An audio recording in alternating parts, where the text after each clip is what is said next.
दोस्तों, केंद्र सरकार ने वक्फ बोर्ड के अधिकारों पर अंकुश लगाने की तैयारी शुरू कर दी है।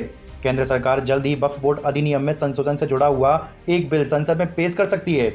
इसके तहत वक्फ बोर्ड अधिनियम में 40 से अधिक संशोधन किए जा सकते हैं। ऐसे में वक्फ बोर्ड अधिनियम में संशोधन की चर्चाओं के बाद इसके पीछे के इतिहास को जानना बहुत जरूरी हो जाता है। आखिर वक्फ बोर्ड क्या है और इसका गठन क्यों किया गया था, चलिए जानते हैं। लेकिन आगे जाने से पहले आप हमारे चैनल को सब्सक्राइब कर लें, क्योंकि ये आपके बहुत काम आएगा। दोस्तों, वक्फ बोर्ड को लेकर विवाद अंग्रेजों के जमाने से चला आ रहा है। दोस्तों, देश के आजाद होने के 7 साल बाद यानी 1954 में वक्फ बोर्ड अधिनियम पहली बार पारित किया गया। उस समय देश के प्रधानमंत्री जवाहरलाल नेहरू थे।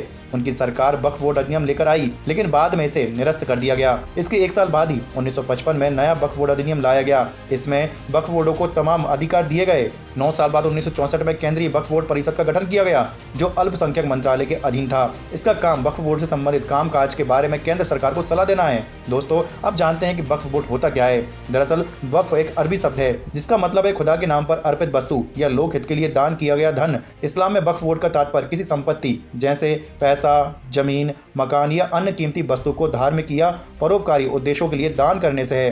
वक्फ बोर्ड की संपत्तियां चल और अचल दोनों प्रकार की हो सकती हैं और इसका प्रबंधन स्थानीय से लेकर राष्ट्रीय स्तर तक वक्फ बोर्ड और संबंधित संस्थाओं द्वारा किया जाता है। एक बार संपत्ति वक्फ बोर्ड की हो जाए तो उसे मालिक वापस नहीं ले सकता। वक्फ बोर्ड की भूमिका: वक्फ बोर्ड का मुख्य उद्देश्य दान में प्राप्त संपत्ति का उचित प्रबंधन करना है। ये संपत्तियां गरीब और जरूरतमंदों की सहायता, शिक्षा व्यवस्था, मस्जिदों का निर्माण और अन्य धार्मिक कार्यों में योगदान देती है। दोस्तों, पूरे भारत में 30 वक्फ बोर्ड हैं, जिनमें से अधिकांश के मुख्यालय दिल्ली में स्थित है। केंद्र सरकार का केंद्रीय वक्फ परिषद इन बोर्डों के साथ समन्वय स्थापित करता है। दोस्तों, वक्फ बोर्ड के पास कुल मिलाकर 8 लाख एकड़ से ज्यादा जमीन है। 2009 में ये आंकड़ा 4 लाख एकड़ था, जो अब दोगुना हो चुका है। इन संपत्तियों में ज्यादातर मस्जिदों, मदरसा और कब्रगाहों की है।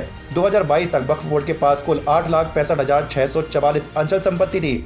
वक्फ बोर्ड को अधिकांश संपत्तियां मुस्लिम शासन काल जैसे दिल्ली सल्तनत और मुगल काल के समय प्राप्त हुई हैं और विभाजन के समय पाकिस्तान जाने वाले मुसलमानों ने भी अपनी संपत्ति वक्फ बोर्ड को दान दे दी थी। वक्फ बोर्ड के पास भारतीय सेना और रेलवे के बाद सबसे ज्यादा जमीन है, यानी वक्फ बोर्ड देश का तीसरा सबसे बड़ा जमीन का मालिक है। वैसे दोस्तों, इस पर आपके क्या विचार हैं, कमेंट बॉक्स में जरूर बताएं। मिलते हैं किसी नेक्स्ट वीडियो में।